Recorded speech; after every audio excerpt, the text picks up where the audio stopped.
Hi everyone, it's Lonnie. Welcome to Grace Blossoms for You. Today we're going to be working on Roxy's Weekly Challenge. That's a hashtag. Hashtag Roxy's Weekly Challenge. Floating pockets. And I'm just going to have a few examples and we'll maybe do one.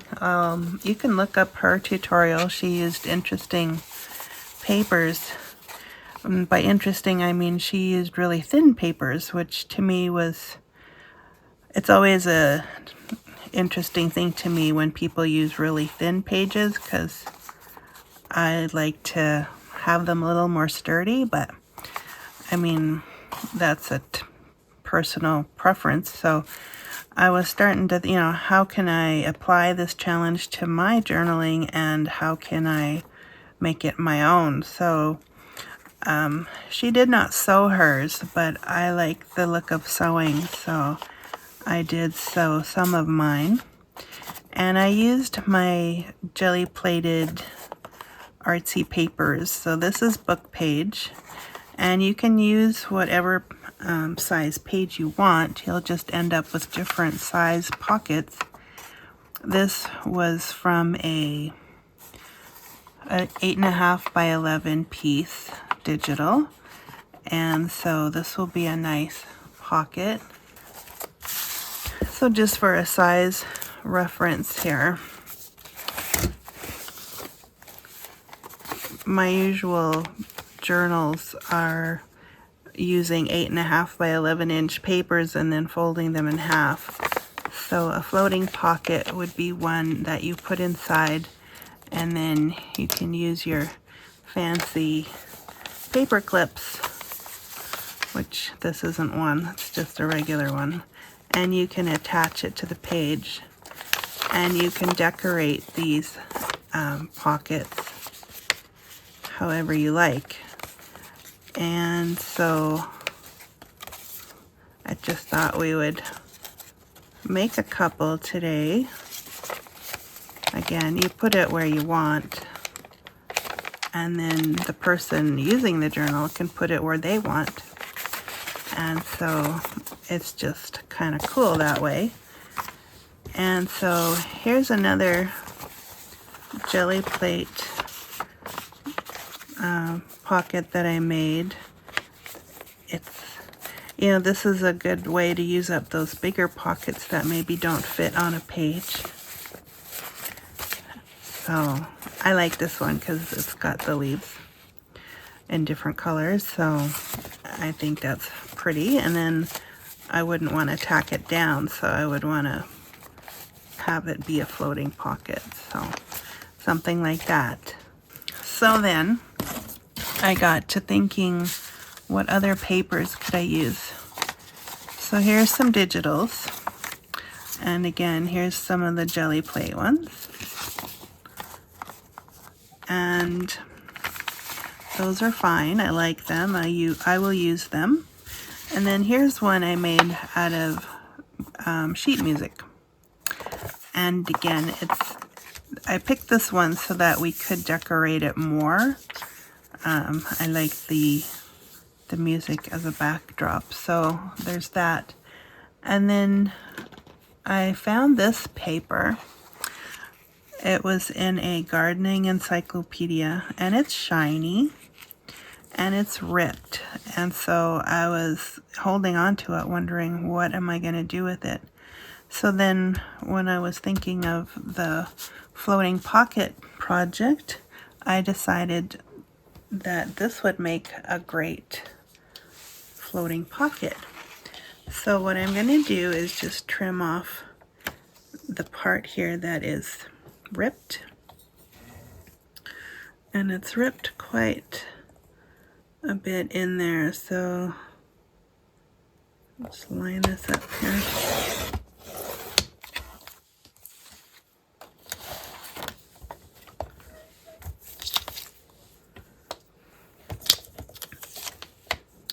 If I trim this down, this might actually make part of a good cluster or page trimming, so I'm going to hold on to that too.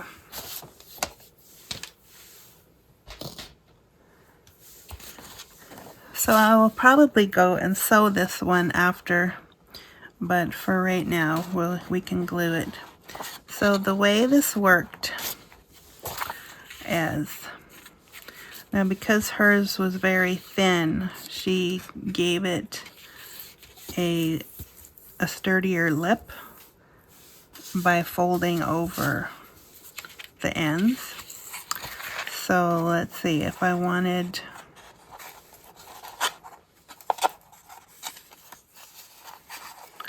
I kind of want the table to be front and center.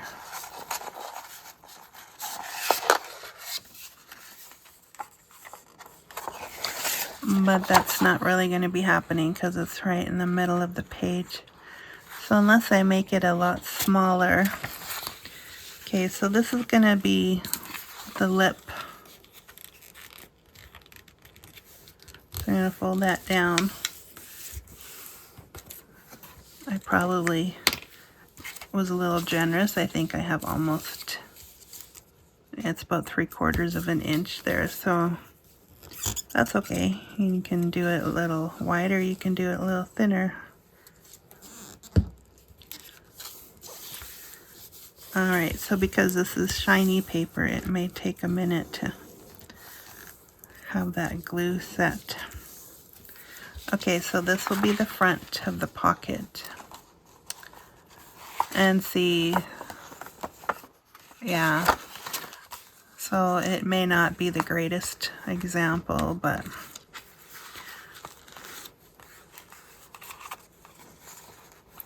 I could have cut it down and just made it smaller.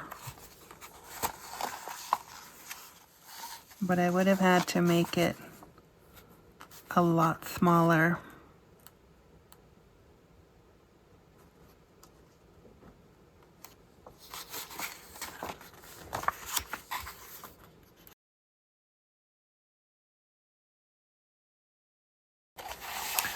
What we could do is kind of go like so.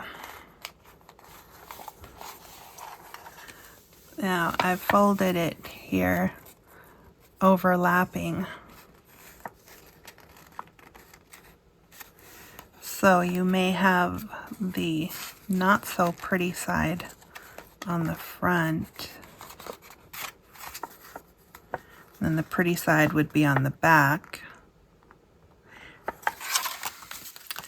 Okay, I didn't work this out very well, did I? Okay, if I make that the back and make this the front,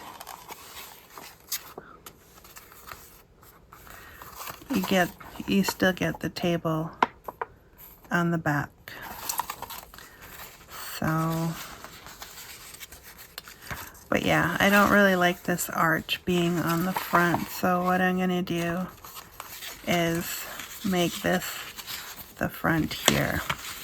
It's okay that we already folded that. We'll just reinforce this. It will end up reinforcing this part 2 times, and then I'll do another section here. Sorry about that. That's what happens in real time. Don't always get to work out the kinks. But, you know, usually there's a workaround, so. Alright, so this will be the front. And then this one has to come down further. Now I can choose how far I want my front to go. Do I want them flush or do I want them staggered? For these ones, I've opted to have them staggered, just so that the opening would be easier to find. So again, if I look at my picture here, I can kind of go by that.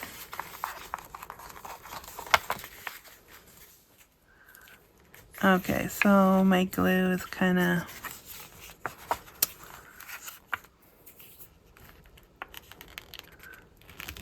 oozing. Okay, so I decided that's going to be the end. This will be inside, so It's not very pretty, but after it dries, it won't be a problem because you don't usually look inside the envelope anyways.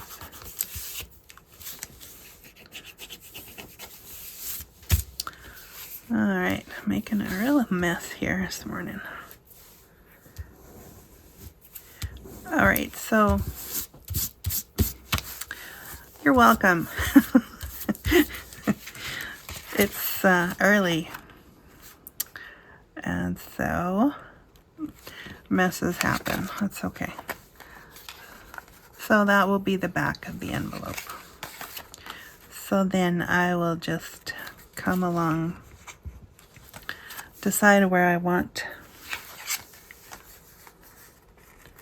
I can make it a little bigger. I've got glue there, so I don't want it to all show. Alright, so I decided here is going to be the bottom of the pocket. And yes, it's upside down. But again, here's where the floating pocket comes in, because you get to save that. Whereas if I was now going to glue it down, I would say, no, it's yucky now, I don't want to use it. So as a floating pocket though, I think it works really well. Alright, so the back gets folded down. Otherwise, you might accidentally make an envelope, which would be alright too, but we're not making envelopes today. We are making floating pockets. And so I'm just going to put this down.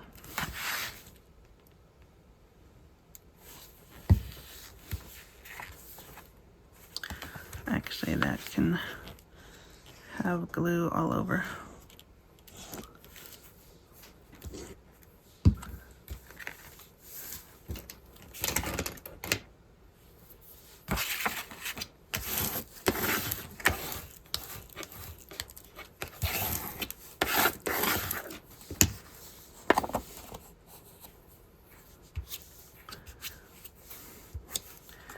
Shiny paper oozes glue more so than non-shiny paper.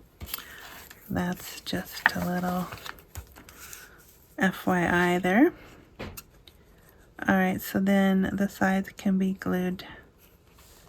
I put the glue on the short side here.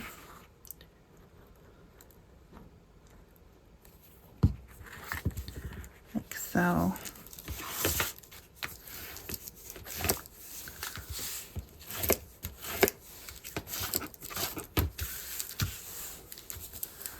Like that.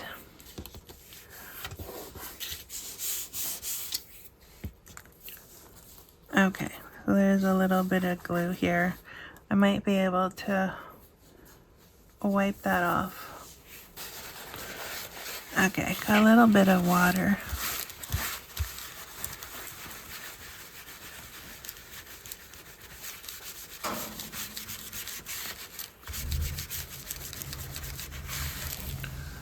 Okay, it looks like it worked.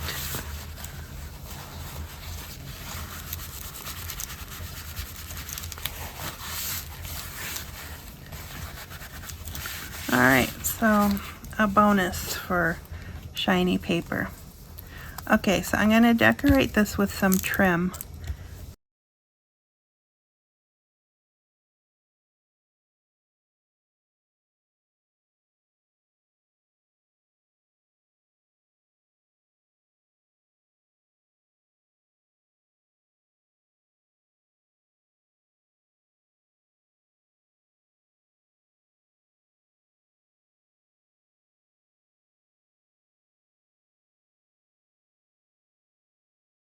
I decorated this one with trim, which I thought actually matched the back very well because it's got little pink flowers on the back. So I thought this would be a good way to use up this digital, which I like. Sometimes I don't want everything as a page in the journal, so this could be handy for that. And also, if you're printer doesn't print borderless, like mine doesn't, we won't have to trim at least this side because we're going to be folding that over. So basically what we have to decide is which is going to be the front of the pocket and which is going to be the back. I think that will be the back. So this side gets folded down a bit more because we're going to fasten this part down.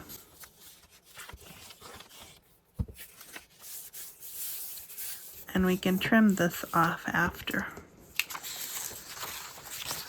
Alright, so this part is going to be the front, and this one I'm just going to secure the lip here a little bit, make it a little more sturdy.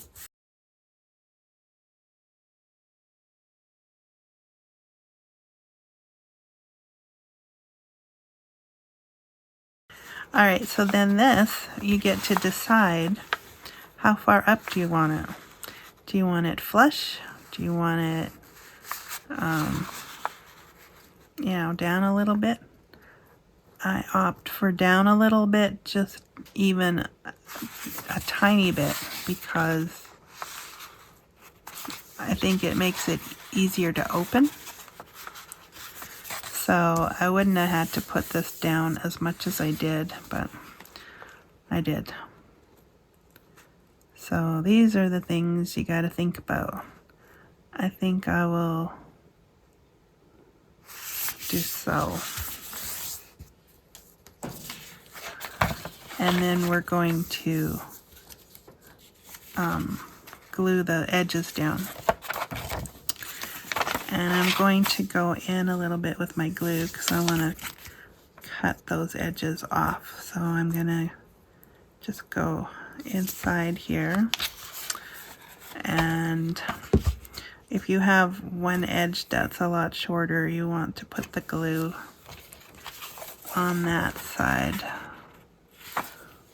It's not going to matter too much on this one because they're pretty even, but so technically I should have done it on this side because this edge will be shorter.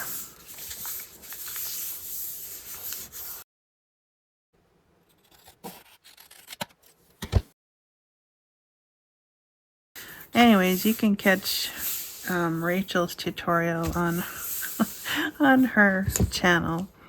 I'm just showing you what she did, and I decided to take part in her challenge. So with this one, I will ink it.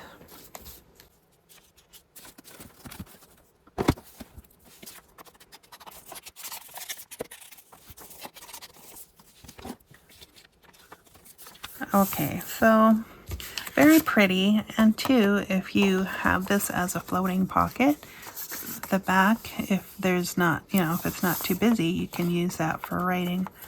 So that's kind of handy as well.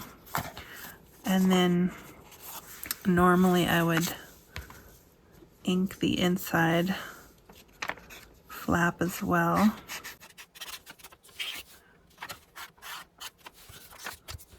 There we go. And sometimes I round the corners, but I won't do it with this one because it's still wet and I don't want to wreck it. Alright, so that's short and sweet.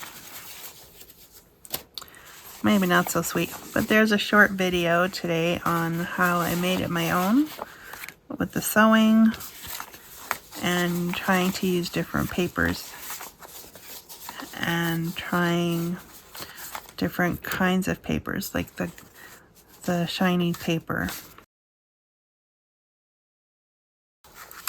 Alright, so hope you got something out of that, and let me know if you liked any of these and how would you decorate them. decorated the one. So,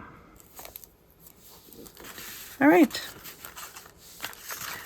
I don't know, for some reason, I guess I'm a minimalist because I don't like to go overboard, and I don't know, maybe that's why I like the machine stitching so much, because it adds a little bit, but it's not going to overwhelm me. So, anyways, that's what I have for you today. Hope you enjoyed that, and we'll see you again next time. Bye for now.